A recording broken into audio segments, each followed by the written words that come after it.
Running a business shouldn't feel like surviving a software group project. One app for accounting, another for inventory, another for sales, and somehow, none of them talk to each other. That's where Odoo comes in, an all-in-one business management software that brings every part of your business together, from sales and accounting to inventory and marketing, all in one powerful platform. No messy integrations, no bouncing between tabs, and best of all, no spreadsheets. Stop managing software and start managing your business with one unified system. Try for free today at odoo.com. That's ODOO.com. Oh yeah, look at my life, hey now, yeah. Oh yeah, look at my life out here on the road. Oh yeah, look at my life, hey now, yeah. Oh yeah, look at my life out here on the road. Hey now. Hey now! How you doing, friends? Happy Canada Day week. Today is Monday, the 29th of June. This is a short work week, and that means it's probably going to be a shorter week on the pod. Likely 4 episodes coming out this week. One of the things that I owe you, I promised you I would do it, is today I'm going to do a whole episode on Pierre Poilievre. See, at the end of the spring sitting of the House of Commons, Mark Carney came out last week and did a whole news conference on a wide variety of topics. Well, Pierre Poilievre did one as well, but you're not seeing nearly as much coverage of that from our mainstream media. And I think that's wrong. I think that when Canadians inevitably vote, or in the meantime, as they're discussing politics, policy, and the future of our country, they should know how our leaders feel. The problem is the mainstream media isn't doing equal coverage. It's frustrating, but they're not. So in this episode, you're going to learn a lot about what Pierre Poilievre thinks about various different issues. I think this is going to be interesting, so stick around. Before I get to that, though, what a moment yesterday. Canada scoring in stoppage time, and they advance to the round of 16 at the World Cup. I want to play for you a little bit of what Team Canada's head coach said to the players after the game. Part of the reason I want to play this for you is whether you're an athlete or not, whether you compete in sports or not. I think what he's saying are words that we can all use in some part of our life. Listen very carefully. It's loud, and I like that. A lot of Canadian fans in the States to cheer on Team Canada. Great. So it's a little loud, but listen carefully to these words. Think about the 2 years we've been together. Think about how we talked about sticking to the plan, sticking to who we want to be, playing aggressive, accessing equality. You guys showing your character. You guys are Canadian heroes. Canadian heroes. Canadian heroes for the future children of this country who play this sport. The sport has a big future because of you guys. You should be so proud of who you are. You should be so proud of this game. You never crossed the heat. You went after it, played at the point, moment after moment. You are Canadian heroes. Oh my God, I'm ready to run through a wall. Holy cow. That was great. And you know what? Canada is on a bit of a fairy tale run. I don't know how many people had them getting to the round of 16 in their pool, but hey, here we are. And Saturday is going to be a great game. The whole country is going to be watching that soccer game, and I'm here for it. One other thing I want to play before I get to Pierre Poilievre is over the weekend, the big Pride Parade was held in Toronto. There's a lot of media outlets that are trying to make hay about something that I talked about on Friday's episode of the pod. The fact that Pierre Poilievre is not and did not go to the Pride Parade. The media really wants to make this something because they think this is just one more dagger they can throw at Pierre Poilievre to try and get rid of him. I disagree. I think it was a lose-lose proposition for Pierre Poilievre to go to this parade. If he had gone, he would have been booed, and it would have been ugly. There could have been security concerns and all sorts of things. There's a lot of reasons that having Pierre Poilievre there was not a good idea, not the least of which was he wasn't invited and he wasn't welcome.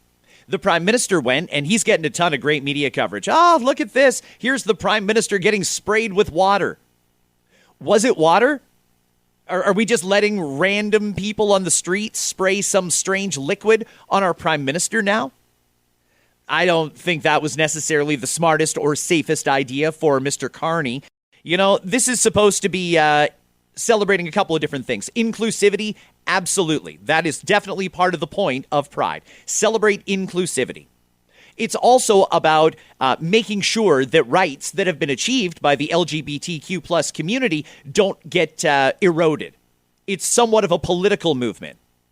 Okay, all right, well, if that's the case, if it's about inclusivity and maybe making a political point, why were there naked men walking around the streets? You know, it happens every year, and I don't think I've heard a good answer for why we let that happen during the Pride Parade. You know, if it's about LGBTQ plus rights, and it's about inclusivity, and it's supposed to be family friendly, why are there naked men walking around? I don't understand it. And again, I haven't heard a good answer for that. If anybody's got one, I'd love to hear it. Let's go now to Pierre Poilievre. I said I would make this episode about him, and I'm going to. This is him in Ottawa late last week, taking questions from reporters. Thank you very much. Carney was saying this morning that Trump called him yesterday, and they had a constructive conversation about NATO and the war in the Middle East and the situation in the Middle East, but that Carney did not raise CUSMA with Trump. I wonder what you think of that and how you would have handled that conversation if you got the call from Trump to talk about NATO. Well, first of all, I hope they had a good call. We need a good relationship between our two countries. I definitely would have raised CUSMA. We have workers in aluminum, steel, autos, lumber who are losing their jobs. Just in British Columbia, they've lost 30 mills in the last decade, and these mills are literally the anchor of entire towns. Similar story in rural Quebec. We need the Prime Minister to get a good deal and fast. He promised he'd have one a year ago, but since that time, he's made a phenomenal amount of concessions while getting nothing in return.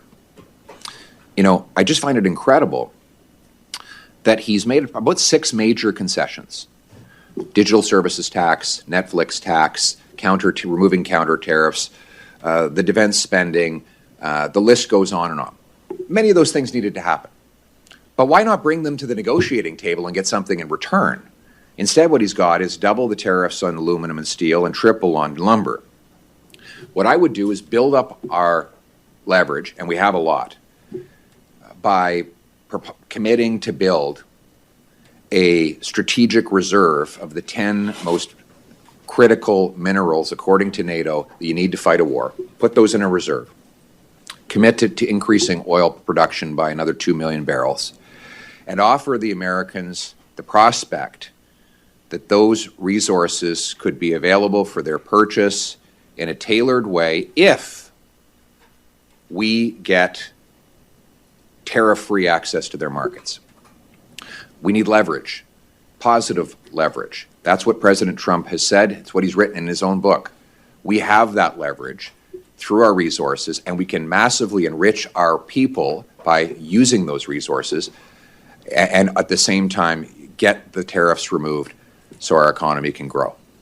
You know, it's it occurs to me, one of the talking points that still comes up from those on the left, particularly on social media, is they're still trying to say something like, Pierre has no plan. There's no plan for Pierre. And that goes back to last election. They said the same thing then. Pierre doesn't have a plan. I mean, that sounded pretty comprehensive to me. Not only did he say explicitly, yes, he absolutely would have brought up the CUSMA renegotiation, he would have made them an offer. He wouldn't have given up all the things that Carney gave up and got nothing in return for. He would have used those in a negotiation. It sounds like Pierre wants to negotiate a deal.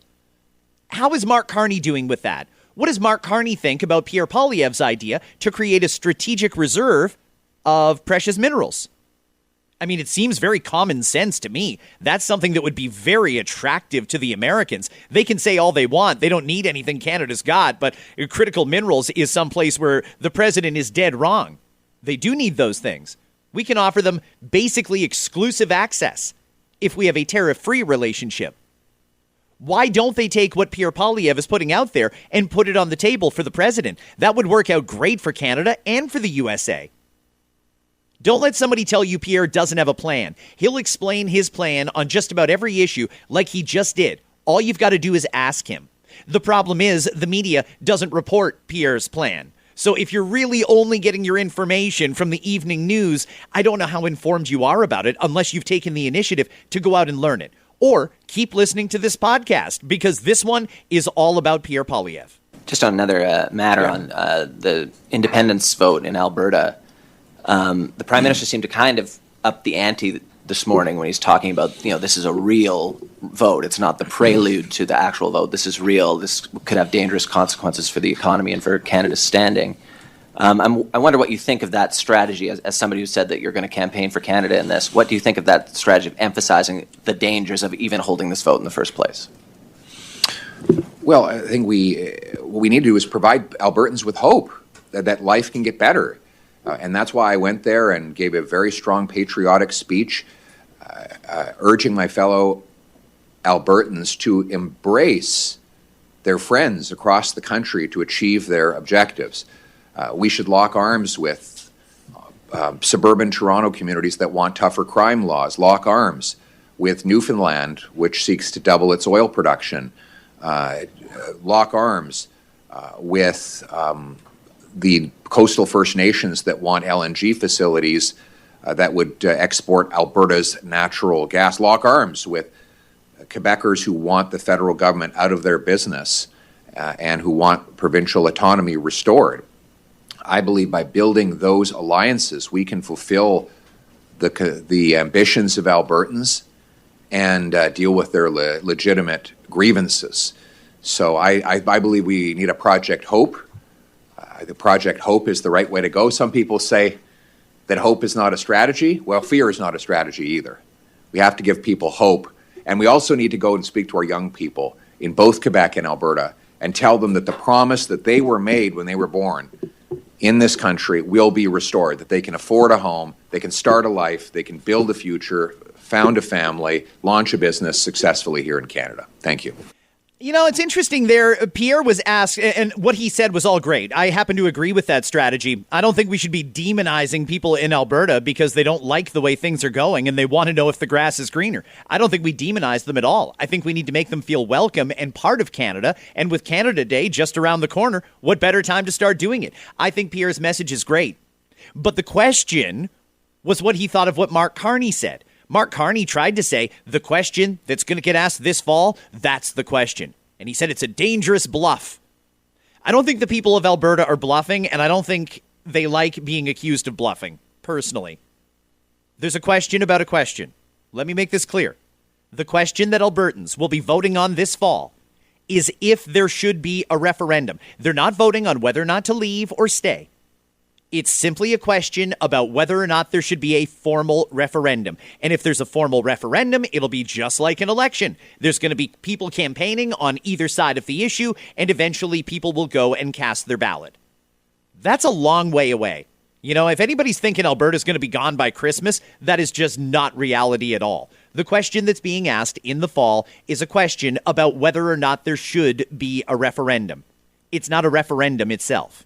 Political. Thank you so much for joining us. Thank you. Will you be attending any Pride parades this year? I'm not planning to. No, why not? It's just not on my plan.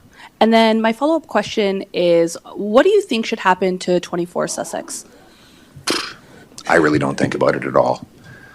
I just think when I go around this country and I meet so many people who can't afford a place to live, when I see the homelessness on our streets and I see the young people who are desperate to start families but can't get a house to do it, I just think the last thing on our minds should be 24 Sussex Drive. Okay, I don't do this very often, but let me just tell you my honest-to-God thoughts. I actually kind of disagree with Pierre on that. I think 24 Sussex, the official residence of our Prime Minister, or it was anyway, until it fell into complete disrepair and had to be stripped back to the studs. That's how bad they let this place get, with a full-time staff that's supposed to be looking after it. It's crazy. I think that Pierre is right to call out the fact that there's a lot of Canadians who have their own housing issues, and maybe we don't need to worry about the Prime Minister right now. Well, I think we can do both at the same time, and I think 24 Sussex is something Canadians should be proud of. But I also think that Canadians should not get ripped off to have this beautiful palatial mansion for the Prime Minister. I think we should have somewhere that's multi-purpose, that the Prime Minister can entertain. colleagues and caucus members and cabinet ministers at, and maybe leaders of the opposition too. I think that 24 Sussex should be a place that we aren't embarrassed to invite foreign dignitaries and things like that. We could do a lot more with 24 Sussex and make it something to be proud of. But when I'm hearing estimates that it'll be like in the tens of millions to redo this, absolutely not. That, I think, is where Pierre is coming from there. We don't need to spend that kind of money when we have other priorities. But it shouldn't cost that much. Anybody in construction knows it shouldn't cost that much. Now, this isn't your typical house here that we're building, so it's going to cost a bit of money. But at the end of the day, we're still talking about copper plumbing and wood 2x4s and Canadian brick. That's what we're talking about. Same stuff that gets used in a regular home when it gets built. Why would that cost tens or hundreds of millions of dollars to do? It's crazy that nobody has stepped back and said, this is stupid. We want a brand new mansion. Here's a $10 million budget. Build it. Because I actually know some builders that if you gave them $10 million would give you a pretty nice place. Let's be real about this. Come on. Stephanie Taylor, National Post. Hi, thanks for taking our questions. I guess just to clear on 24 Sussex, has the Prime Minister sought your input on what should happen to this building? I know you said you don't think about it at all, but has the Prime Minister sought your input and has shared any of what his plans are for it? No, he's not. And on separatism, do you support Alberta Premier Daniel Smith putting this independence question to a referendum? Look, the thing is happening. We have to deal with it. At the end of the day, I wish it weren't happening, but it is, and I'm going to make the case for Canada. And I'll be spending time throughout the summer going to visit with people in communities big and small, north, south, east, and west in the province, to make the case for Canada, to make sure Albertans know that they are heard and loved within our Confederation. And I hope that every Canadian will wrap their arms around Albertans to bring the country together. It's the only way. It's the only way. Albertans are angry, and this didn't just happen overnight. They've been trying to tell us for a long time they're not happy. Now they're ready to do something about it, or they have the ability to say something about it when they vote in the fall about whether or not they want to have a referendum. I think Pierre's right. We don't want Alberta to go anywhere, but we have really got to embrace the Alberta people and show them it's better if they stay with us. We've got to show them that life will be better in Canada, and here's the plan to get us to greener pastures. But right now, things are not looking any better for them than they are for you, and they have the ability to change that. They've got all the oil.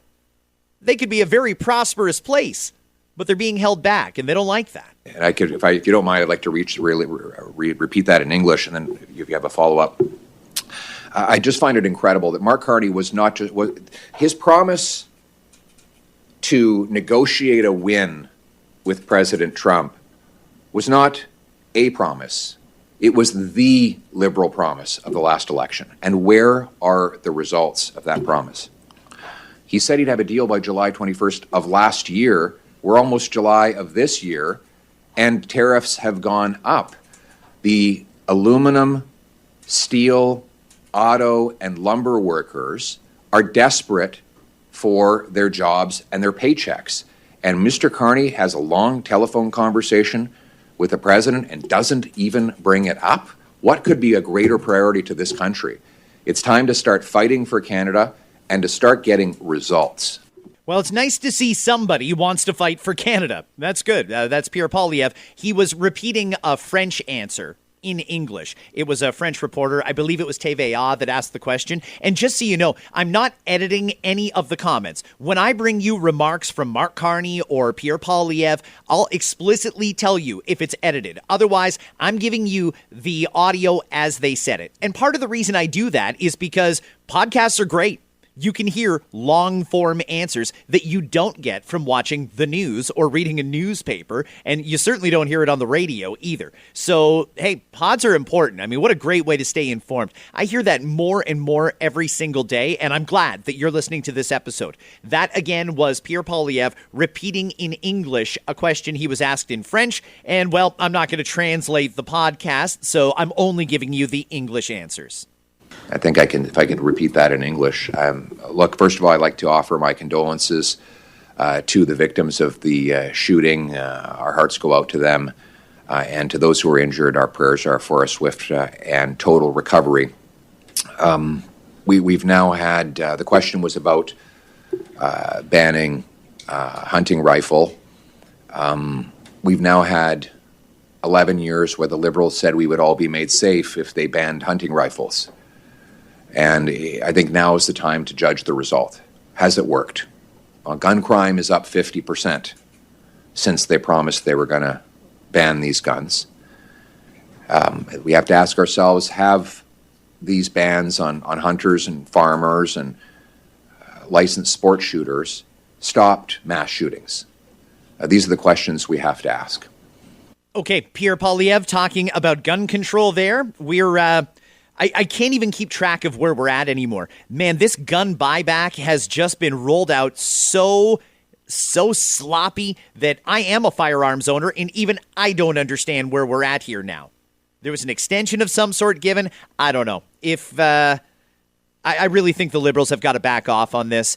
Can we all agree? I mean, doesn't matter if you're Liberal, Conservative, if you're a New Democrat, a Green member. Can we all agree that what's gone on for the last 10 years has been an insane waste of money, and it completely went after the wrong people? You know, banning the guns that they banned, it didn't make anybody safer. The problem was and is and forever will be gangbangers that have got illegal guns that aren't registered anyway. They didn't take the firearm safety course, and they sure as hell didn't get vetted by the RCMP. Licensed gun owners are not the problem. We got to stop going after those guns and start going after the real criminals. Thanks for taking our questions, Laura Osman with The Logic. The government has tabled plans for a massive new big tech regulator that's going to look at things like online harms and digital privacy.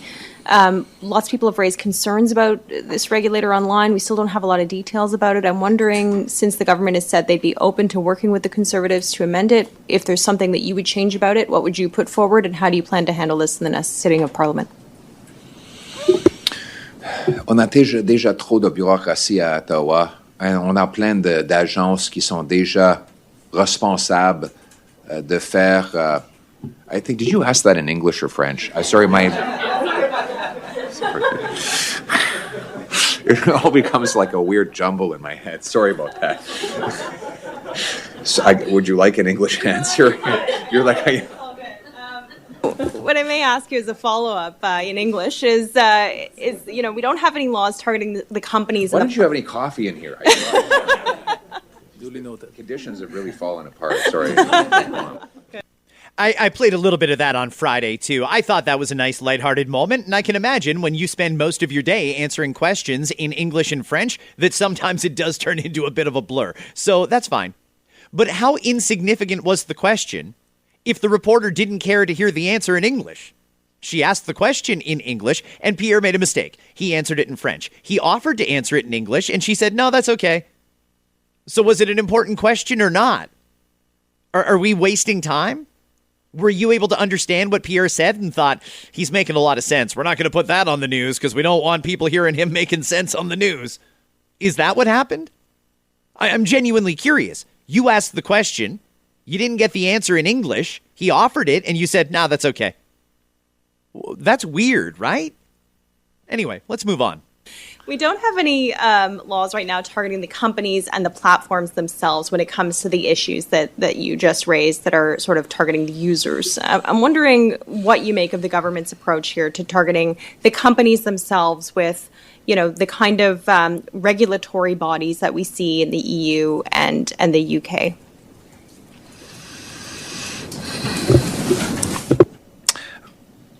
My view is that the tech companies should be subject to the same rules as everyone else. You know, for example, it is illegal for someone working at Canada Post to willingly participate in a money laundering operation. The same would be true for a tech platform. It would be expected that a corporation would not allow its services to be used to facilitate crime, and that it would be considered negligence if they did. The same should be true of a tech platform. And So what we need to do is take the existing laws and standards that we apply to everyone else and modernize them to apply to tech companies. That does not require a gigantic, new, towering government bureaucracy. My concern is that what Mr. Carney and the Liberals are once again doing is trying to create a censorship and surveillance apparatus. And this is, I'm not the only one who said this, it's already widely viewed. You take the combination of their original C11, which allows them, the CRTC, to manipulate algorithms online to favor content the government considers to be appropriate. You consider they have a heritage minister that wants to ban Bible verses that he considers to be politically incorrect. And you have parts of C22 that would require large tech companies to ultimately become surveillance arms for the state. I think if you put all those things together, you get a troubling view about the government's desire to control, to have more control, and for the people to have less independence. We all believe in tougher laws and better tools for law enforcement to protect our kids, to protect our seniors, and to protect Canadians. And we believe that we can do that while protecting our liberty at the same time. Wow, real in-depth response there from Pierre Poilievre. I mean, I don't even have a follow-up personally, but I was very interested to hear what he would say about that. You know, it's going to come up during the next election. One of the things the Liberals are going to say is, the Conservatives voted against our Online Harms Act, and we were trying to protect kids, and the Conservatives voted against it. So they're in favor of harming kids online. That's how they'll spin it. That's how they'll twist it. In reality, I think the Conservatives are doing all Canadians a favor, left and right. They're doing everyone a favor by opposing some of these measures that the Liberals are trying to put in place. Like Pierre said, we needed to modernize our laws because there's a lot of laws that are still fairly outdated in the world where technology advances as fast as it does in ours. Okay, well, let's modernize the rules so that the same rules that apply to any other business also apply to the tech giants. Setting up a whole new bureaucracy, paying civil servants hundreds of thousands of dollars a year in salary and tens of thousands more in bonuses. I mean, this is what this would be, a huge bureaucracy. It would be a plum appointment for somebody to get appointed chair of this. You know, like, this is just ripe for ripping taxpayers off. Every time we create a bureaucracy like this, when their sole goal is not to make things safer, it's to tax these digital companies. Why? That's a major irritant with the Americans, and it should be an irritant to us because those costs get passed back down to us.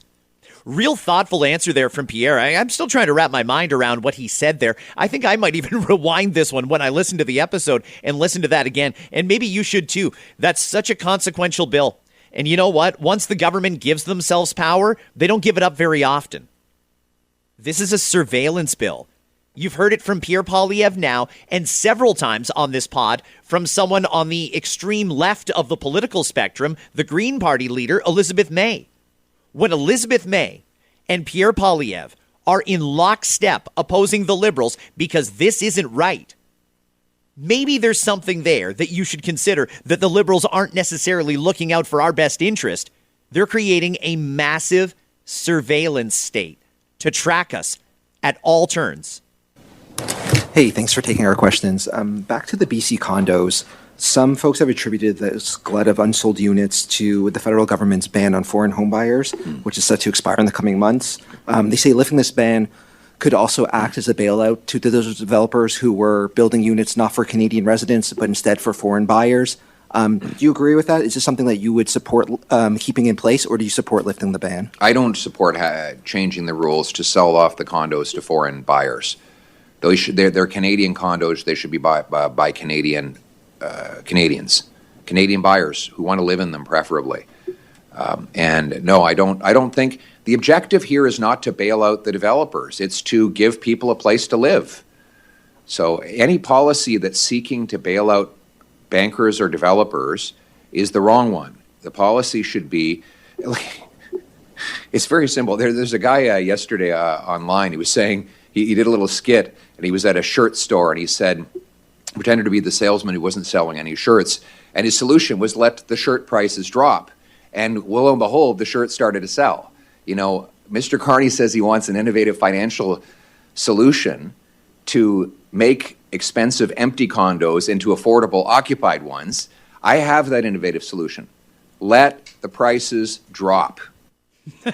Okay, emphatic. I've been real clear on this issue, and I did several episodes on this topic last week, if you didn't hear them, on this condo bailout. The Carney condo bailout. There's no other way to see it. This is just a gift to the banks who backed those builders and to the builders who can't sell these units. Hey, again, if no one wants to pay $1.4 million for that condo, then drop it to 1.2, and then drop it to 1, and then drop it to 8, and then drop it. You keep going. Eventually, you'll find somebody who will buy it. You will. The government coming in with over $1 billion for this? No, thank you. We don't need the government buying up unsold condos to let these builders and bankers off the hook. And what, somebody's in a rent-to-buy situation now from the federal government? I still don't even understand how that's going to work. And by the way, even Mark Carney himself said this has been incredibly poorly rolled out. Don't be surprised if they roll this back. This is one that I've been saying since last week. This is for Mark Carney what that jet was for Doug Ford. Political kryptonite. Mark Carney has got to cut bait and announce he is not doing this. Although the update today is Pierre Poilievre has now referred this to the ethics commissioner. So whether Carney does or doesn't go through with it, the commissioner is still going to investigate the circumstances here. I find it really hard to believe that the builders didn't ask for this and that Carney wasn't lobbied for this. The question is, by whom and how did they get access? Alberta, considering we're months away from that province's referendum, have you had any conversations or would you be open to potentially doing a joint event with Mr. Carney or any other federal leaders to kind of rally support for the no side? The Prime Minister and I did several months ago in one of our meetings, we did discuss the issue of the then potential referendum. We didn't discuss joint strategies or joint events or anything of that nature. I haven't really thought about that. But I'll be traveling around the province this summer and actually think I'm really looking forward to it. I love rural Alberta. It's just a fun place to be. And I think it's an opportunity to kind of reinstill people's sense of hope about how good life can be for Albertans within a united Canada. Thanks for coming to the theater. I just have a quick question about the national food security strategy. I spoke with the Daily Bread CEO. They have some positive thoughts, but they don't think it's going to actually secure food affordability for Canadians. So I just want to get your general thoughts on what the strategy will do, what you don't think it will do, and do you support their suggestions that a rent should be partially or entirely tax deductible and increases to the disability benefit? So, thank you for that. You raised a number of important subjects in that question. First of all, I think we have to start asking, why is it that Canada has the worst food price inflation in the G7? The numbers just came out the other day, higher than anywhere else. It's comforting to say it has something to do with Iran, but if that were the case, then we would see the same food inflation in the other G7 countries, but we don't. The reality is that high liberal taxes right through the food chain are driving up the cost of food. The industrial carbon tax on farm equipment, fertilizer, food processors, the food packaging tax, the continued interprovincial trade barriers that the Liberal government have not gotten rid of despite Carney's promises, and most of all, this is the untold story, but today it's a big one, the weak loonie, the weak dollar. Food prices, fertilizer prices, and fuel prices are all internationally determined. And when your dollar is weak, everything costs more. And we have a very weak dollar, which is actually shocking because we have such high commodity prices. You'd think the Canadian dollar would be stronger than ever.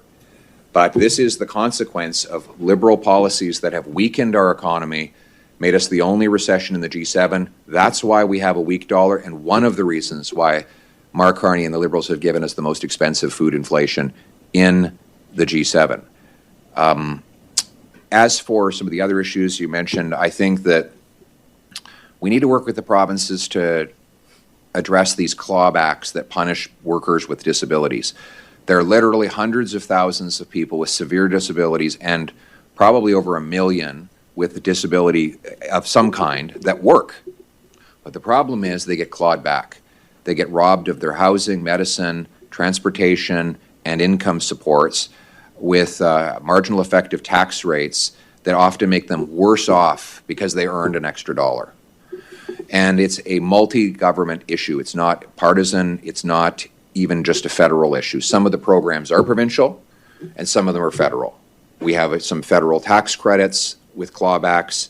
We have the CPP disability program, which has very sharp clawbacks, and then the provinces have their own clawbacks. I think we need to bring the two levels of government together and come up with a plan to calculate, to rejig these programs so that when somebody who has a disability goes and gets a job and earns an extra dollar, that they're not punished for it. They should be graduated off as they do better and better until maybe one day they make a tremendous amount of money and they don't need to rely on the assistance anymore. But we need to make work pay for people with disabilities.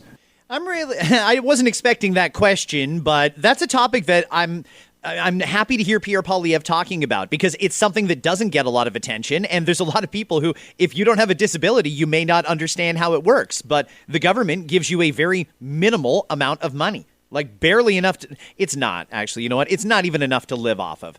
It is a pittance of what they need to live, especially in 2026 in Canada. But if they make any money, the government claws back some of the money they gave them. That's not how this should work. And you know what? I'm very, very pleasantly surprised to hear that approach from Pierre Poilievre, that this is something where the feds and the provinces need to work together. There needs to be a one government approach, and we need to make sure that we're helping out people who are in a vulnerable position. They've got a disability, so they can't work. And you know what? I know that there's some fraud out there. Absolutely there is. But there's also a lot of people that legitimately have a bona fide disability, and they deserve to have a good quality of life too. Let's rethink some of these things that we've been doing the same way since the 60s and modernize them. Make it more relevant to 2026. Make disability payments work for people with disabilities. Now, there was no policy necessarily announced there by Pierre Poilievre, but let's see where this goes. Let's get the Prime Minister's thoughts on that too. I bet you he doesn't even know the problem exists. He probably doesn't. It doesn't affect him. Well, let's hear a little bit more about this. Let's hear how we can make a one government approach and make it work for people who have disabilities. We might even be able to find some efficiencies and be able to offer more for the same amount of dollars out the door. I think that that's a review worth doing. I've got one more to play for you here from Pierre Poilievre. Follow up? I know you said you don't think about Sussex too much, but you are Prime Minister in waiting. Is this not, at the very least, embarrassing for Canada that we don't have a working proper residence that our leader of our country can host other world leaders at? I mean, it's not a ballroom. It's just getting the rats and the asbestos out. Is that not an important project for this country? Well, it took how long did it take to get the asbestos out of West Block? It's incredible. I think, you look at the House of Commons, the main center block, I think back right after the First World War when it burned down, I think they built the whole thing back up in something like 6 years, and now it takes 14 years for us to renovate the thing. I think we start to ask questions about what's holding us up. We have better technology than we did 100 years ago, yet our ancestors were able to build much quicker than we are today. And I think it's just an example, again, of more and more bureaucracy devouring our economy and, in some cases, our national symbols. I've been told we have time for one more question. So, Carl de Narwhal, you want to go ahead? Thanks for taking your questions. So, with regard to the Alberta MOU, you said the carbon capture aspect is a money-losing project that's never been proven anywhere. The idea of carbon capture is something that you've supported in the past. You previously said your party would incentivize the energy sector to invest in carbon capture. You've actually criticized the Liberals for not doing so. So what's changed? Why have you soured on carbon capture?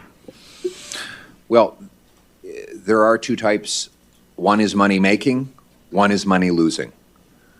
The money making is enhanced oil recovery. When you pump carbon back in the ground to pressurize the geology, and you can bring up more oil that can then go out and make the world a better place. The other is just pumping air into the ground and getting nothing in return. And that's what Mr. Carney's pushing. Now, you say it will lose money. Well, tell me how it's going to make money. How is it going to make money? You're going to pump air into the ground. Like, nobody can use it for anything. It's just air being pumped into the ground. How many billions of dollars are we going to spend pumping air into the ground? You know, I think in 100 years, people will look back at us and say, really?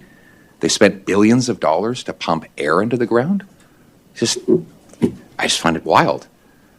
We should, and frankly, I think what we need to do is just get the government off the backs of our sector and let the sector produce more affordable energy that will fight poverty and make the world a better place.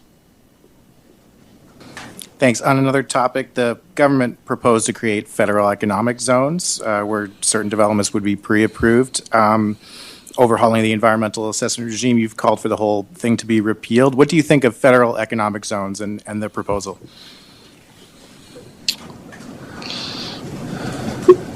Well, first of all, I think all of Canada should be an economic zone.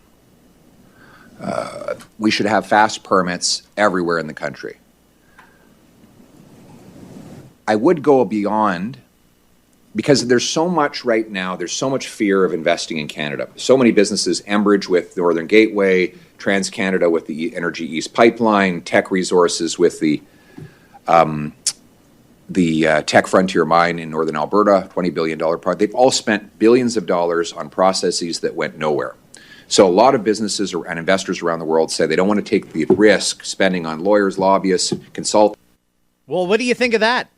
I actually did not know that there are two different types of carbon capture, and lo and behold, there are. And lo and behold, we're doing the wrong one.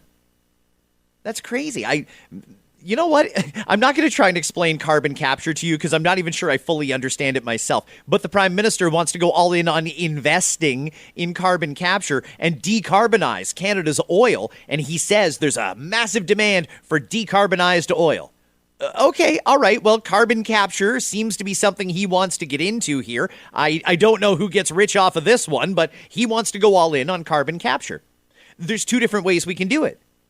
We can send carbon into the ground and force more oil up, or we can send air into the ground. We're doing the air. It's the air one. and Pierre explained the rest. Friends, I'm glad you stuck through to the end of this episode. I believe that knowledge is power, and I believe that you are truly informed when you know all sides of the argument. You heard the Prime Minister here on the pod late last week. If you didn't hear it, but you would like to, that episode, of course, is still available. And now you've heard a whole episode dedicated to Pierre Poilievre taking questions from the media. That's going to wrap it up for this one, my friends. Have yourselves a great one. And if you haven't already, hit that subscribe button. And if you know somebody who might actually enjoy hearing other perspectives, maybe one from the right, where I come to you from every single day, then by all means, hit that share button and send this pod to somebody who might like it. Have yourselves a great one. I'll catch you right back here in less than 24 hours.